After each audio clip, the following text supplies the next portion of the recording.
আসসালামু আলাইকুম, welcome back to my channel.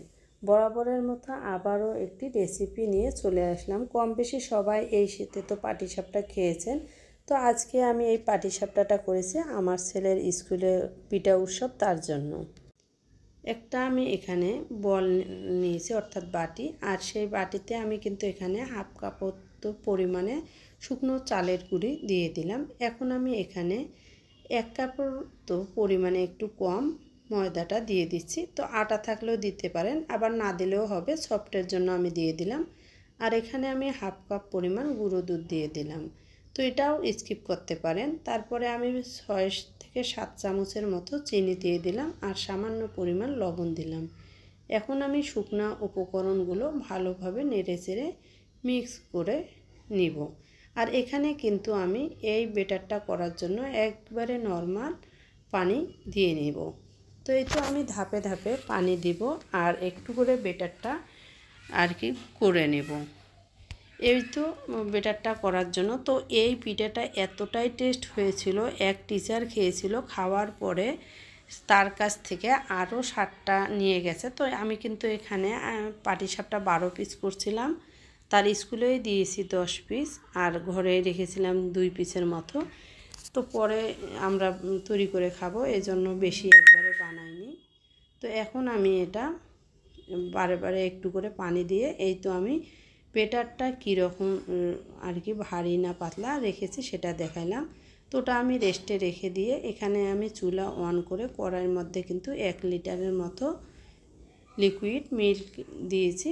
আর এটা আমি অর্ধেক করে নেব জাল করে, অর্থাৎ হাফ কেজির মতো করে নেব। তো এটা কিন্তু বেশ কিছুক্ষণ ধরে ধৈর্য সহকারে জাল করে নিতে হবে। খিরসার দুধটা কিন্তু জালের ওপর অনেক কিছু নির্ভর করে, টেস্ট, স্বাদ, সব কিছু আর কি। আর এই খিরসাটা যদি ভালো হয় তাহলে পাটিসাপটাটাও কিন্তু খেতে দারুণ দারুণ লাগে। তো এই পিঠাটার অনেকে প্রশংসা করেছে যখন আমি পিঠা উৎসবের জন্য ছেলের হাতে দিয়েছি। আর এখানে আমি 2 থেকে 3 চা চামচ চালের গুঁড়ি আমি কিন্তু একটু ভেজে নিয়ে সব সময় খিরসার মধ্যে দেই, তাতে কিন্তু একটা চালের যে একটা ফ্লেভার আর একটা ভেজে নেওয়ার ফ্লেভার সুন্দর হয়। তো এই যে পাশেই আমি কিন্তু নিয়েছি 2 থেকে 3 চা চামচের মতো চালের গুঁড়ি আর সঙ্গে হাফ কাপ গুঁড়ো দুধ।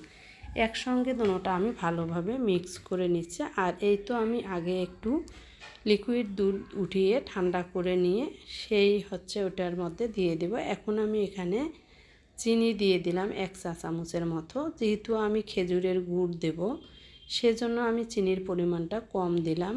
আর গুড়ে কিন্তু একটা কড়া মিষ্টি সেটা হয় না, এজন্য একটু চিনি দিয়েছি। আর এখন আমি এটা এখানে ঢেলে দিচ্ছি আর চামচ দিয়ে নেড়ে চেড়ে নিচ্ছি। তো ভিউয়ার্স দেখতে পাচ্ছেন আমি কিন্তু দুধটা অনেকটাই কমিয়ে নিয়েছি, কড়াইটা দেখে বোঝা যাচ্ছে। আর এখন আমি এখানে এই পর্যায়ে 2টা এলাচ দিচ্ছি। তো এলাচটা আমি সময় মতো উঠিয়ে নেব। আর এখানে আমি 1 কাপের পরিমাণের মতো নারিকেলের কোড়ানি দিয়ে দিলাম। আর নারিকেলের কোড়ানিটা আমার ডিপে ছিল। এখন আমি এখানে খেজুরের গুড়টা দিয়ে দিচ্ছি। কম করে হলো 10 মিনিট আমি এটা ভালোভাবে নেড়েচেড়ে নেওয়ার পর ভিউয়ার্স এরকম হয়ে গেছে। 10 মিনিট পর কালারটা আসছে মাশাআল্লাহ। এখন আমি চুলার তাপটা কিন্তু অর্থাৎ চুলাটা বন্ধ করে দেব। আর ঠান্ডা হয়ে গেলেও এটা ভারী হবে। এই তো দেখতে পাচ্ছেন ঠান্ডা হওয়া। এখন আমি যে ব্যাটারটা রেস্টে রেখে দিয়েছিলাম সেই ব্যাটারটা থেকে আমি নেড়েচেড়ে কিন্তু 1 কাপের তো কম পরিমাণে দিলাম, যে কাপটা দিয়ে আর কি দিচ্ছি সেইটার 1 কাপের এই মতো দিয়ে এরকম করে তাওয়াটা ঘুরিয়ে ঘুরিয়ে দিচ্ছি। তো আমরা যারা পাটিসাপটা বানাই তারা তো কম বেশি জানি, তারপরেও আমি ভিডিও করার ক্ষেত্রে বলতেছি। তারপরে আমি ঢেকে রেখে কিছুক্ষণ পর চলে আসলাম। আসার পর এখানে খিরসাটা আপনারা আপনাদের পছন্দ অনুযায়ী বাড়িয়ে কমিয়ে দিবেন। তো আমি এটা চামচ দিয়ে দিচ্ছি, তো তার জন্য সোজা হচ্ছে না, পরে আমি চামচ দিয়ে দেওয়া শেষ হয়ে গেলে সোজা করে নেব।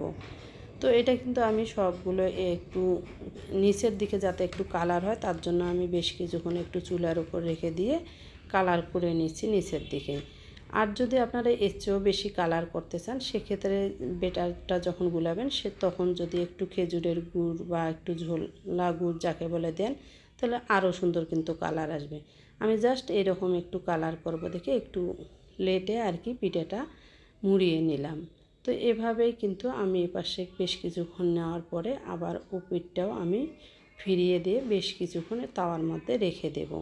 এর আগেও কিন্তু আমি অলরেডি 2টা বানিয়ে ফেলছি অফ ক্যামেরায়। আবারও আমি এভাবে সবগুলো পাটিসাপটা বানিয়ে নেব। তো এভাবেই কিন্তু আমি সব পাটিসাপটা বানিয়ে নেব। যেহেতু এটা আমি সকালে করতেছি, সে স্কুলে নিয়ে যাবে, এই জন্য একটু তাড়াহুড়োর মধ্যেই আমি সবটা করে নিলাম। তো ভিউয়ার্স, তো আর আমার ভিডিওগুলো যদি ভালো লেগে থাকে তাহলে তো লাইক, কমেন্ট এবং সাবস্ক্রাইব করে আমার পাশে থাকবেন। সকলে ভালো থাকবেন, সুস্থ থাকবেন। পরবর্তী রেসিপিতে দেখা হবে ইনশাল্লাহ। আল্লাহ হাফেজ।